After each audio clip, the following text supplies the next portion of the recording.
La guerre en Ukraine pose de sérieux défis économiques aux pays d'Europe qui doivent impérativement assurer leur sécurité énergétique et gérer la crise des réfugiés ukrainiens. Le conflit russo-ukrainien a enrayé la croissance du vieux continent avec une prévision de croissance de 1,6% cette année contre près de 4% attendu en 2023.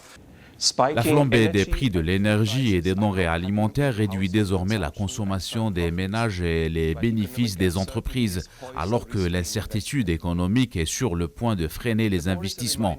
La guerre rappelle également que l'Europe doit faire davantage pour améliorer la sécurité énergétique, notamment en développant les sources renouvelables et en améliorant l'efficacité.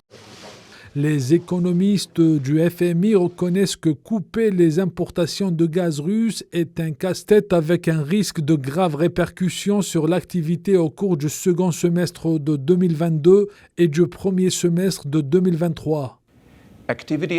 L'activité devrait se contracter de 8,5% en Russie et de 35% en Ukraine. Que doivent donc faire les responsables de la politique monétaire et budgétaire ?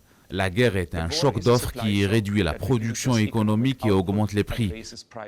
Bien que la guerre en Ukraine ait fortement ralenti la croissance en Europe, le FMI estime que la reprise ne va pas dérailler et que l'économie européenne devrait reprendre au second semestre de cette année.